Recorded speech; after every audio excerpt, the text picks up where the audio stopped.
entrepreneur who owns branches. The popular restaurant chain Peri Charcoal Chicken and Sauce Bar is widely passionate about the food business. Let's all welcome Mr. Enchong Dee.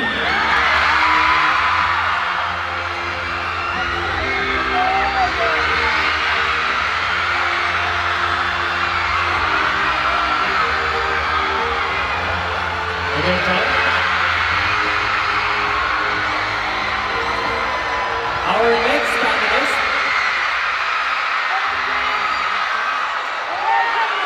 no doubt, alright, so our next panelist has spent years under the spotlight and is now also a successful entrepreneur. She is one of the co-owners of a beauty center called Asia's Lashes Corporation, which offers eyelash extensions, body waxing, body massages, and facials. Let's all give a round of applause for one of the Philippines' finest, Miss Dimples Romana. Hello, everybody! Miss Dimples, hi. Hello! Magandang hapon po. Hi! Oo, nagla-live si Enchong. Pogi yung Enchong Dee, oh! Siyempre naman ang gamit natin, Miss Dimples Romana. Okay, so Enchong and Dimples, gusto ko muna kayong tanungin para din ma-inspire at ma-educate lahat ng ating mga estudyante dito sa Mall of Asia Arena. Kilala kayo in being successful in the entertainment industry. But being in business is something na hindi masyadong alam ng ating mga estudyante dito. Dimples, I just want to ask you, what got you into venturing in your own line of work sa business industry? Well, so, hello everybody. Magandang hapon po muna sa inyong lahat. Hi. I feel very grateful being asked to be here today. In fact, I was just talking to Sir Aldrin, who is our boss in the JFinex, Sir Aldrin. Right? Every time I'm asked about this question, I share it to my co-artistas. Pero sa tent lang yun, di ba? So seeing everybody listening, I feel very grateful being here. I have been an actor and a host for 21 years.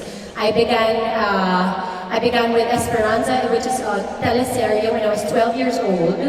And ever since naman, breadwinner tayo. Sino ang mga breadwinner dito? Dami ba? Umaya, breadwinners. Mga nagtatrabaho para sa pamilya. Yeah, I salute you all. So, ever since I was young, I would work for my family. And you know, when I realized that when I got married, I wanted to make sure that my money went to the right place. So parang may pagka-incidental lang. It wasn't really something that I planned to do. And then eventually I realized that, you know, I always have this fear that show business will not always be there for me. So parang it's just, I don't want to call it a fallback because it is not. It's not something that you think, naku, at least kung di na ako artista, meron akong pupuntahan. Hindi ganon. Both my business side and my artista side go hand in hand. So the money that I spend for my businesses, pinagtatrabahuhan ko yun. So parang ano siya, it began really, siguro mga 19 ako. Enchong? Ang dami ko kasi sinabi. Good afternoon, everyone. Na-mesmerize ko ba sa sarili mo, kaya nakalimutan mo yung tanong? Paano ka napasok sa business industry? Well, in the business industry, I'm really not very much drawn into things that devalue at some point.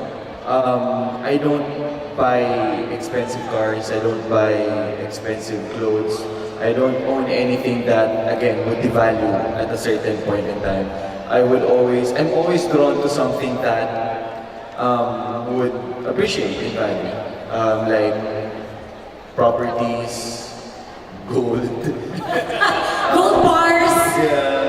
Pero I'm sure Enchong and Dimples, para sa ating mga college students all over the Philippines, eventually they will venture out in their own, just like as you did.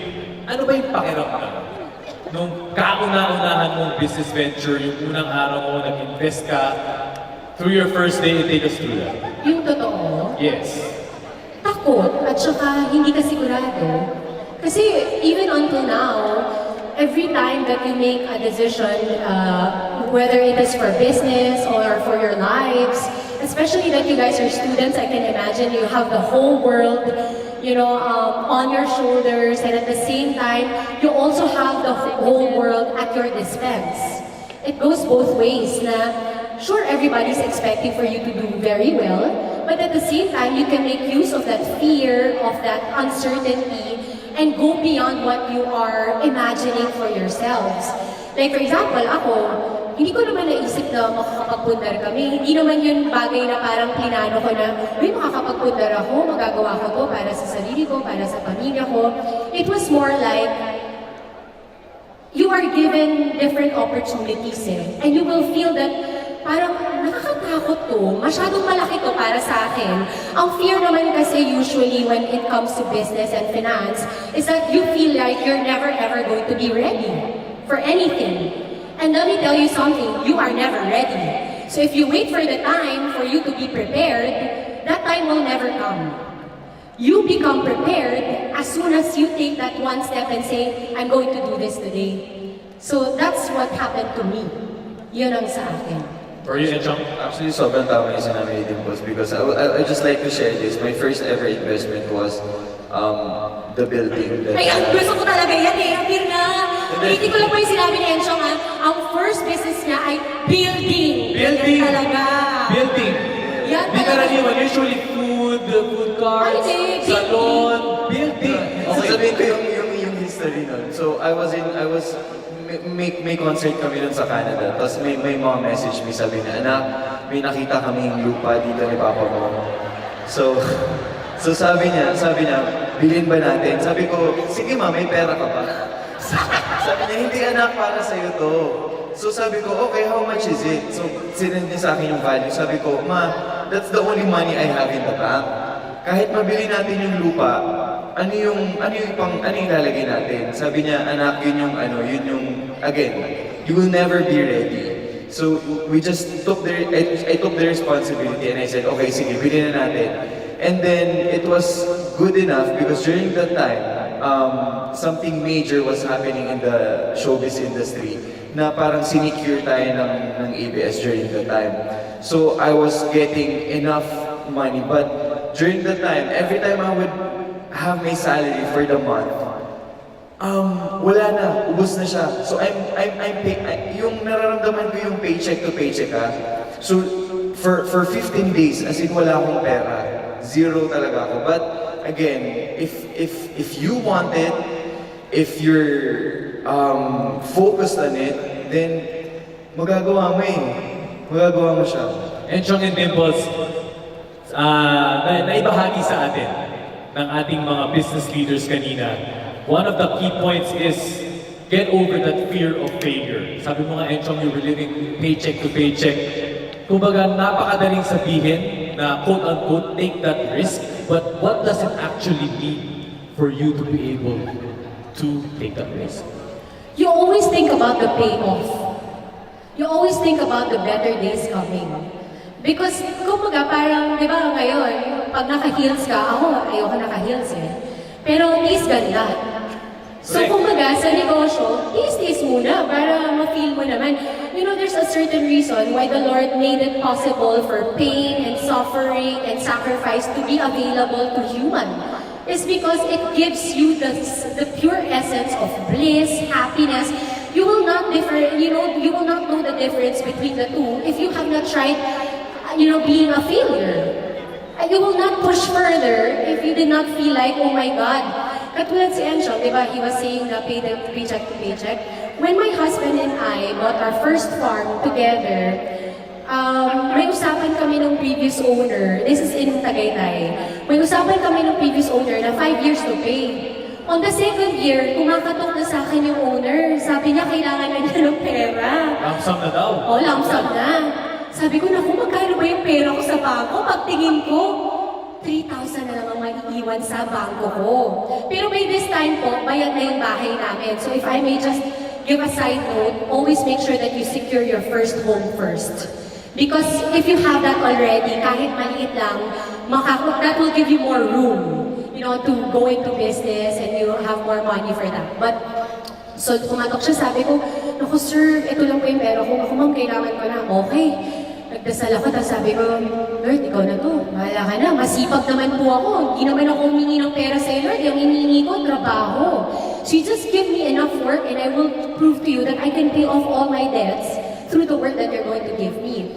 So, pumunta ako ng bangko. Saktong araw, binigay ko sa kanya. Sabi ng asawa ko sa akin, sabi ko sa asawa ko, my love, fully paid na yung farm mo. Sabi niya sa akin, ha? Saan kayo may pera? Sabi ko, sa bangko. Sabi niya, magkano na iwan?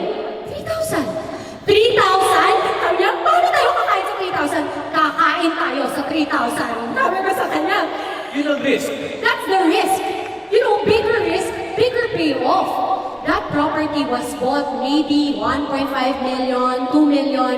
Last year, somebody came to the farm, they wanted to buy it at 8 million. You know what they said? No sir, not for sale. Joke lang. Aray! Joke lang. Hindi pa tayo nangangailangan eh. Pag nangailangan ako, mix. Tawagan ko lang siya, ma'am, for sale na po. Ganda story nun. What about you, Enchong? It's funny that you ask about fear because yesterday I was listening to the mass, sabi niya, yung homily ng pare, sabi niya, unless you face your fears, unless you face your wounds, unless you face your cross, you will never grow. And nag-stuck siya sa akin, sabi ko, kahit minsan pala talaga, kailangan, yun yung paraan para you grow as a person, like in any field. Karamihan ng tao dito mas matatalino sa atin, mas magagaling sa atin. Sure ako dyan. And, ano yun? Hindi, sure ako talaga. Kasi, Hindi, kasi, math to. Exactly my point. So, huwag kayong matatakot because you have this. That is one thing in the world that no one can snatch from you. You can do something outside your expertise, so many things because you're in the finance and you have this. You can always invest, you can always go beyond your degree. Kasi confident ka eh. So just I wish I could say that grab that opportunity kapag may kumakatok and then just learn it while you're doing it. Because you'll never know kung kailan siya ulit darating. Also, dagdagan ko, Mix, that, you know, the best investment that you're gonna make ever in your life is in yourself. You have to make that investment in yourself. And because, just because you are here today in JFinex Conference 2018, the first ever one, that means you are investing in yourself. You are banking on yourself. And once you do that, you will have that confidence. May I share with you a Bible verse that keeps coming back into my life. It has become a life verse for me. When I would talk and I would feel parang I'm afraid to take the leap of faith, this Bible verse comes to mind. My brother shared it to me right before I spoke for Radiance. Ang sabi niya, ate, don't be afraid. You remember that nung nasa bangka sina Peter, sabi niya, ibato mo ang lambat. Sabi niya, no, walang isda dito. Pero sabi ni Jesus, no, ibato mo. And si Peter, hindi na yun binato just because alam niya na may isda, kasi alam niya wala eh. Diba? He's a fisherman. Pero, binato na yun dahil nagtitiwala siya sa nagsabi sa kanya. And because he trusted Jesus, that Jesus has my back, then you make that turn, you make that leap. And that Jesus is not exclusive to Enchong and Aya. This is the same Jesus you pray for every night. So don't be afraid. Make sure that you know exactly how you are, who you are, what you can give to the table. Kasi kami ni Enchong, sinasabi nga niya, no, lahat sa inyo dito, sure kami, mas matalino kayo sa amin. Because my God, everybody knows I'm not very good at math. Pero ang meron kami, tapang. So if you have that combined, Tsaka kapal na mukha. tapang at saka kapal ng mukha, pinaganda ko na ikaw naman, no? Tapang at kapal ng mukha, totoo po yan. I am never afraid to negotiate. Diba? Kasi you know it eh, for example, may binili kaming manggahan. Binabayaran ko pa po yun ngayon, kaya please, no, hinihingi ko na rin ang prayers ninyo. Ipagdasal yung mabayaran ko. It's a small mango farm in Batangas. At that time, I had zero money to pay for it. Zero. We had just bought a house that we have for rent. And then, I just came from the States. Alam niyo naman po, napakagastos pagka bumabiyahe.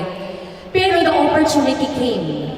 There was a farm, and this could have very good profit for us because it has 40 full-grown mango trees. And you know how expensive mangoes are now. So because I did not have enough money, we wanted to go and meet the owners. Nung nakilala ko si tatay, 72 years old na siya. Sabi ko, tay, gusto ko pong bilhin yung farm ninyo, kaya lang wala pa po akong pera. But in the next few months, just give me the next few months, I can pay for you, not pay for the farm. And he's like, naku, anin ko pa yan, mamamatay na ako.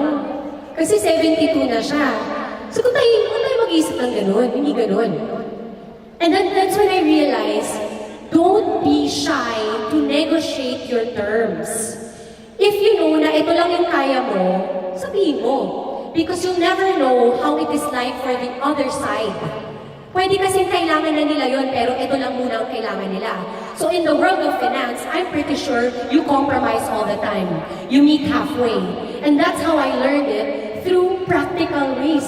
It's not something I learned at school, but you guys are very lucky because you are learning it every day. Kami ni Enchong, malamang sa malamang, we just take in what we can get. Tama, Chong? Yeah, and we go through a lot of failures before we get that target, that 100-point mark. And yeah, I basically agree with you. Everybody, palakpakan po muna natin. Enchong Dee and Dimples Romana. Meaningful discussion, umiinit ang ating discussion, of course, about business and taking that risk. Turning it over now to Micah. I believe one of our students has a question for either Enchong or Dimples. Micah? Hi, Migs, and good afternoon also, Enchong and Dimples. So, please state your name and the company you're working for. May tanong po ako para kay Dimples at kay Enchong. My name is Aldrin Serrano. I work for ABS-CBN. I'm the CFO of ABS-CBN. Yes! Hi, Sir Aldrin. Aldrin, our boss. Familiar face. Ang tanong ko po kay Dimples, you just finished Bagani. And you know how difficult the taping and shooting of teleserye. So we do, I don't want to tell them how long hours you work. Paano mo na ma-manage that you have a business and at the same time, you actually tape almost every day, including Saturday. And then for Enchong, the same thing. And then you even have a Sunday show, you appear in ASA. So how do you manage those time? Kasi pag may time kayo, magtataka ako. Thank you so much, Sir Aldrin, for that question. Dimples? So time management ang labanan para dito. Ay, hindi. Ako, may Kenny, tugtog ko. Hindi ko lang yun. Bakit? Artista ko, gagawin ko talaga. Gusto nyo lang sabi ko.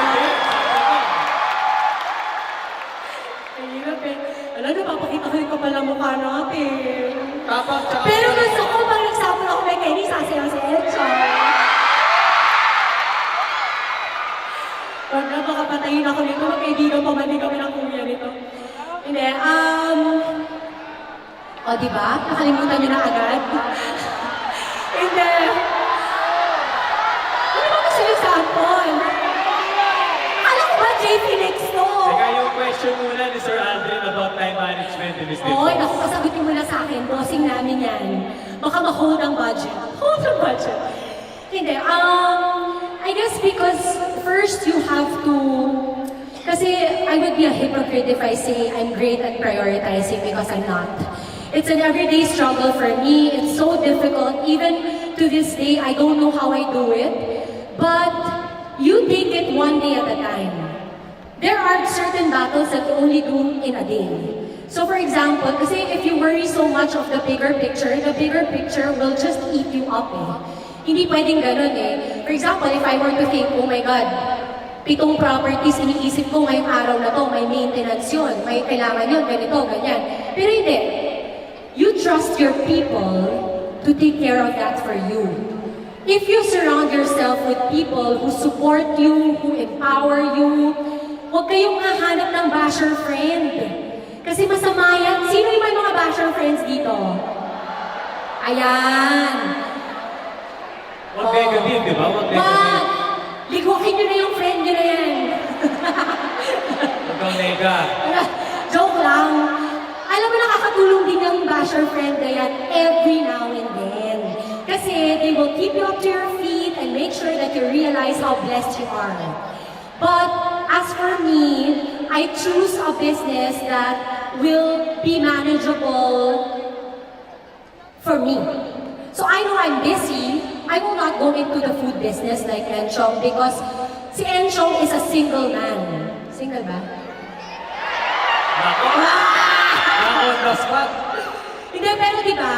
So if you are a mom or a woman who has to handle so many other households, you make sure that your business is either low maintenance or mahabang PC mo, or pangatlo, you have very good people around you who will tell you kung kailan lang kailangan may alert.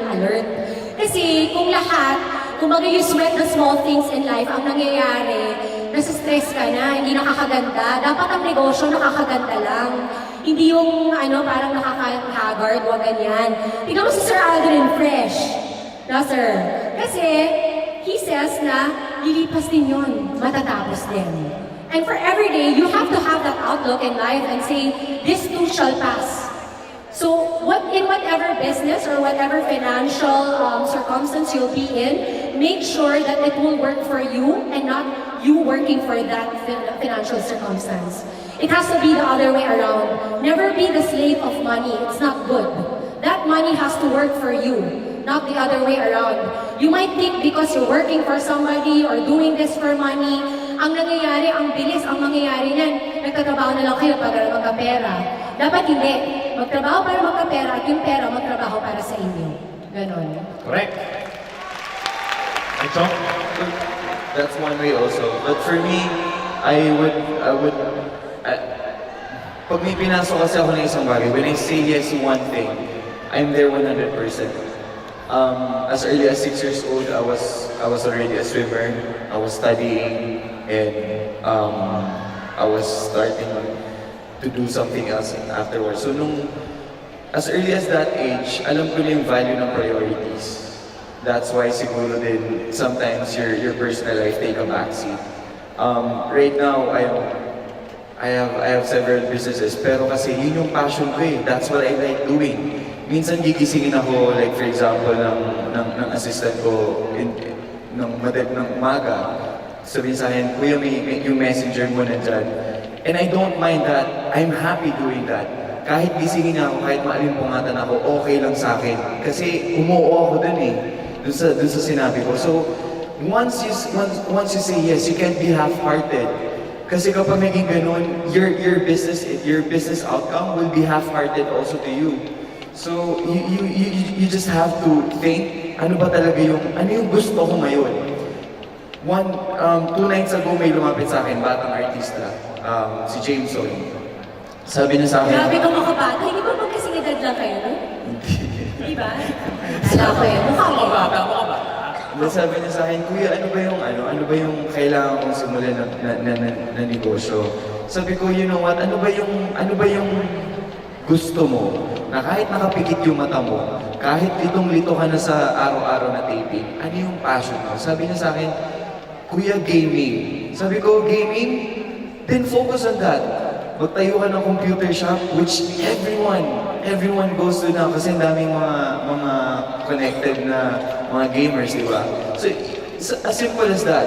And there will always be, sabi sa akin ng business partner ko, there is always business in everything that you will see. You just have to be, be focused, you have to be observant, and you never know. Never know. Meaningful insights on time management for Enchong and Dimples. Now, Vince, I believe you have another question. Hi, Mix. We have with us our Phoenix director and also Showbiz fan, si Miss Edith. So, Miss Edith has questions for both Enchong and Dimples. Good afternoon. Good afternoon. Mix, you mentioned Enchong has 2 peri-peri restaurants.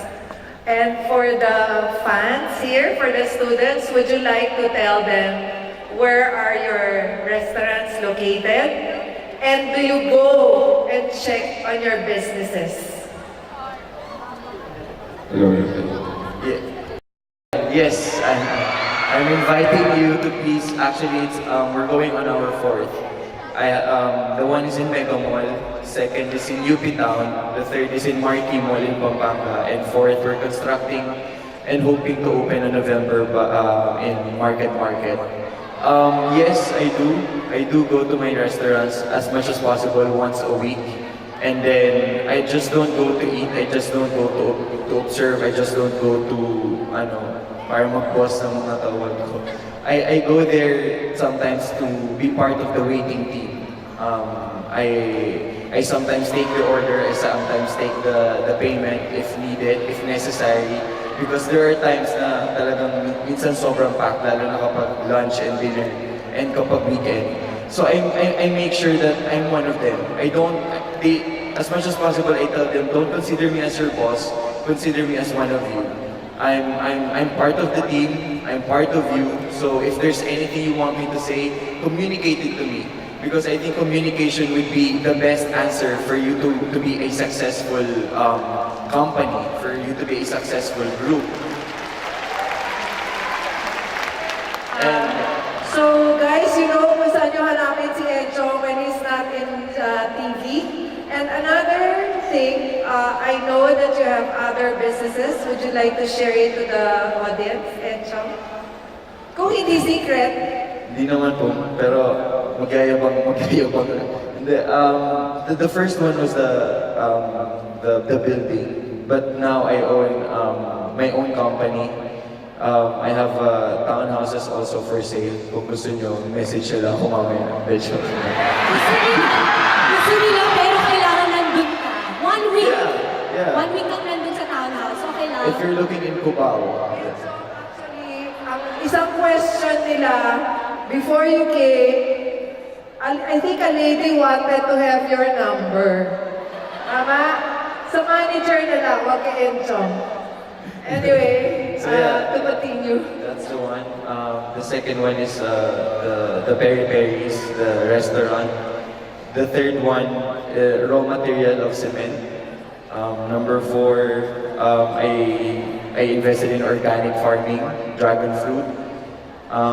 Number 5, I have my personal wealth manager, financial.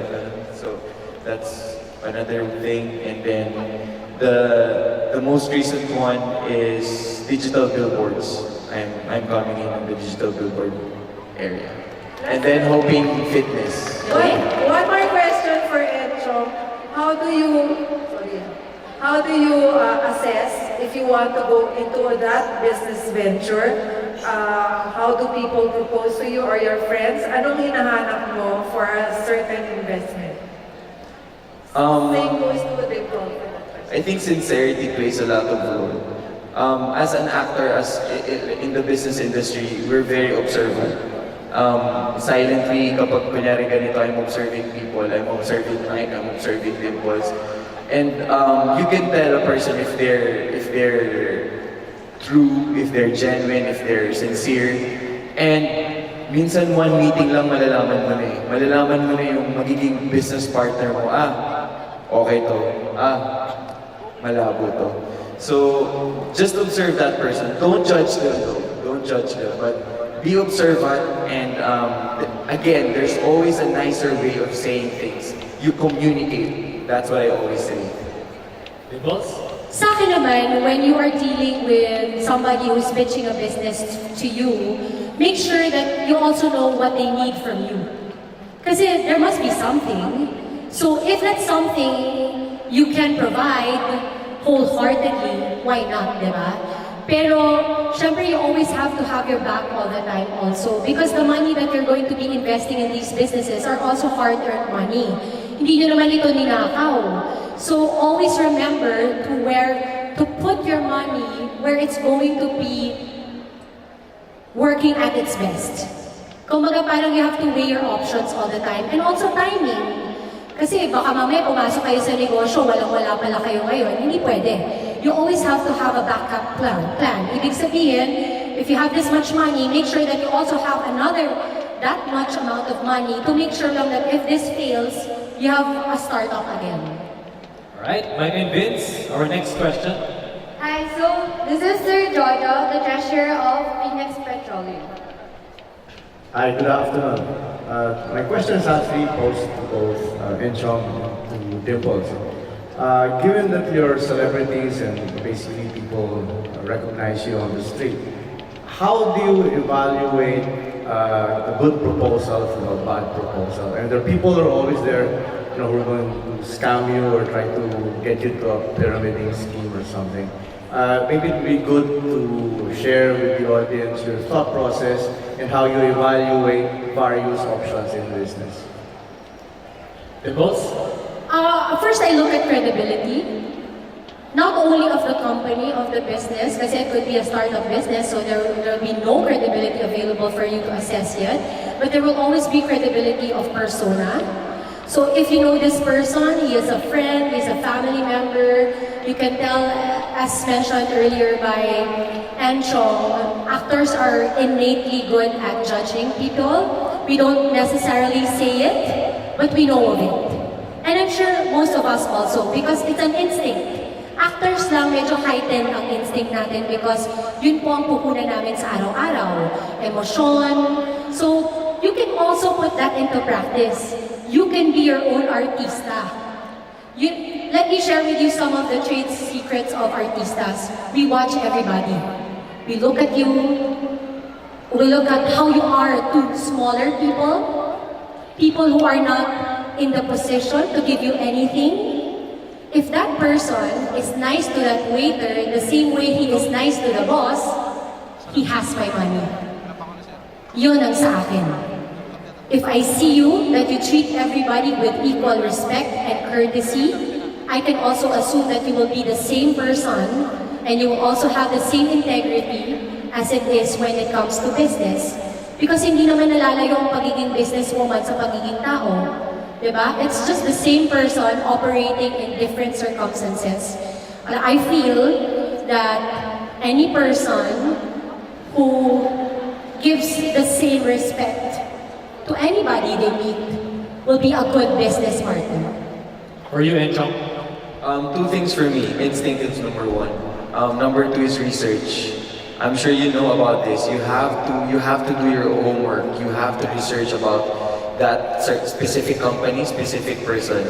I'll just give you an example. Like, merong lumapit sa akin, nag-direct message siya sa akin, sabi niya, do you want to enter in a digital